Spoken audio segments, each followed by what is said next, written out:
সবাইকে নমস্কার। তো আজকে কোনো গানের ভিডিও নিয়ে আসিনি, ব্যাস ভাবলাম আজকে সবার সাথে একটু কথা বলি। অনেক দিন কথা বলা হয় না। কালকে একটা গানের ভিডিও ছেড়েছিলাম, তো আমার চোখ দিয়ে জল বেরিয়ে গেছে, কারণ গানটাই কষ্টের। তার মানে এই না যে আমি কারো প্রেমে পড়ে গেছি। এরকম গান শুনে চোখে জল দেখে হয়তো অনেকে ভাববে হয়তো কাউকে প্রেম করে তাই এরকম কাঁদছে। আরে এরকম হয় না সব সময়। তবে ওই যে কথায় আছে না, মেয়েদের বুক ফাটে তবু মুখ ফোটে না।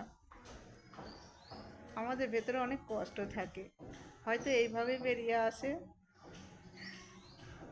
এক বোন আমাকে কমেন্ট করেছিল, বোন বান্ধবী মতনই, যে দিদি ভাই তোমার চোখে জল কেন। কেউ হয়তো বুঝতে পারে, আর যারা কষ্ট পায় তারা হয়তো বুঝতে পারে। কেউ কেউ হাসির ইমোজি দিয়েছে, বেশ আমার খারাপ লাগেনি, ভালোই লেগেছে।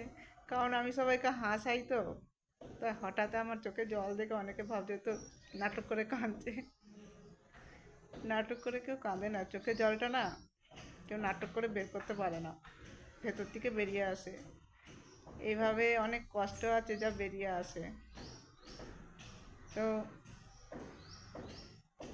যারা যারা সাবস্ক্রাইব করে আমি কিন্তু সবাইকে ব্যাক করে দিয়েছি, কেউ আনসাবস্ক্রাইব করে পালিয়ে যাবে না। সবাই আমার একটু পাশে থেকো, ভিডিওটা একটু শেয়ার করে দিও, ভালো লাগবে। আমি কিন্তু সবার পাশে আছি সব সময়, তোমরাও সবাই আমার পাশে থেকো বন্ধুর মতো, ভালো লাগবে। আর আমি সবাইকে হাসাই, এইভাবে সবাইকে হাসাতেও থাকবো। আমি অত সহজে কাঁদি না, কিন্তু যখন চোখে জল বেরিয়ে আসে হয়তো ভেতরে খুব অন্য একটা কষ্ট থাকে, এইভাবেই বেরিয়ে আসে। তো সবাইকে নমস্কার। দাদা ভাই, তুমি জিজ্ঞাসা করছিলে আপু কেমন আছো, ভালো আছি, তুমিও ভালো থেকো।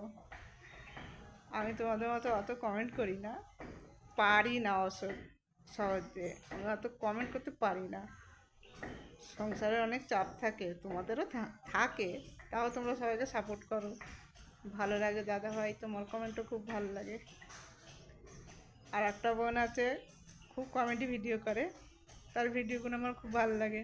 তো কিছু কিছু আমিও দু একটা করি, তার ভিডিওগুলো দেখে ভালো লাগে, হাসি খুশি সবাইকে রাখো, আমিও হাসাতে চাই। তো সবাইকে নমস্কার, রাখছি।